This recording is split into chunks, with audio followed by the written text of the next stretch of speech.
And I give the floor to the representative of Greece. Thank you, President.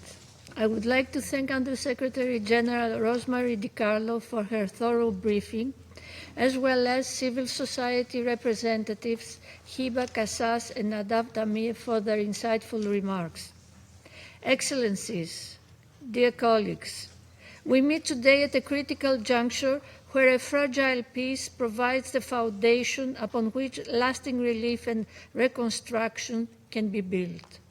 Greece has been among those consistent voices in this Council calling for a structured pathway towards peace. The ceasefire must be sustained and consolidated.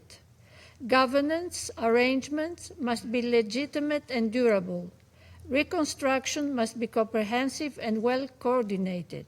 In this direction, we have strongly supported the comprehensive plan for Gaza endorsed by Security Council Resolution 2803, and in this context, Greece will attend as an observer the inaugural meeting of the Board of Peace for Gaza tomorrow.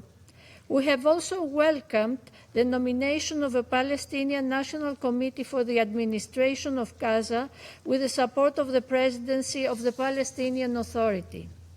Any transitional framework must reinforce the role of the Palestinian Authority as the legitimate representative of the Palestinian people.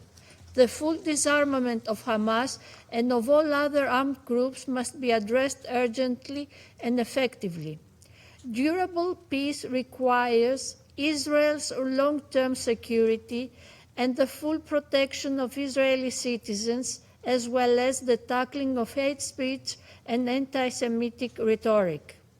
At the same time, the legitimate governance structures embedded in a broader and credible political horizon for Palestinians is crucial.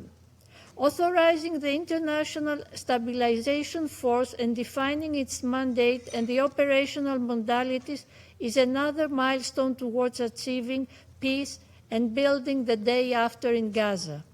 Reconstruction plans to be effective must be coordinated internationally and carried out with transparency and accountability.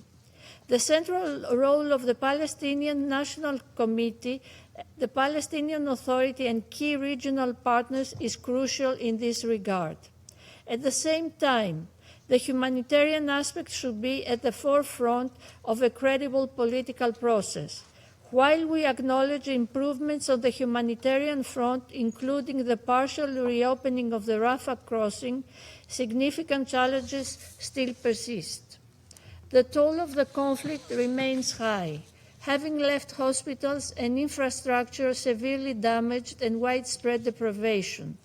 We reiterate our call for the unimpeded, large and at-scale humanitarian access, including via the Cyprus Maritime Corridor.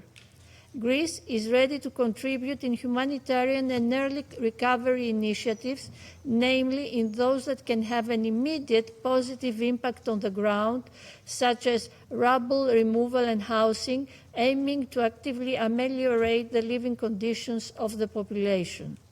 Furthermore, we are ready to allocate a substantial financial contribution toward hospital units in East Jerusalem, through the Pegasus EU mechanism. President, beyond Gaza, we are deeply concerned over the recent measures aiming at increasing control across the West Bank and East Jerusalem. We oppose any plan to annex the West Bank, as such actions, coupled with rising settler violence, including against Christian communities, undermine the prospects of a negotiated two-state solution. As stated by Minister Yerapetritis, Gaza and the West Bank are a single, indivisible territorial unit for a future Palestinian state. An empowered and reformed Palestinian Authority is a credible partner for peace and an essential precondition for the viable implementation of the two-state solution. We acknowledge the ongoing efforts by the Palestinian Authority to undertake reforms and to build institutional capacity. Continued financial and political backing, including through the release of withheld tax revenues. Avoiding its fiscal collapse is necessary to ensure the success of these efforts. Last but not least, the preservation and respect of the status quo of the holy sites in Jerusalem, a city with diverse cultural and religious mosaic, is of paramount importance. In closing, Mr. President, the path to peace remains narrow, yet it is the only way forward.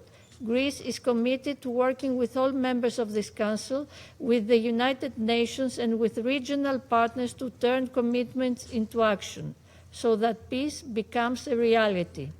A negotiated, just, and lasting peace based on the two-state solution, the New York Declaration, and the relevant UN Security Council resolutions in which Israel and a viable and sovereign Palestine coexist side by side in peace, mutual recognition, and security is the only way forward. I thank you. I thank the representative of Greece for their statement.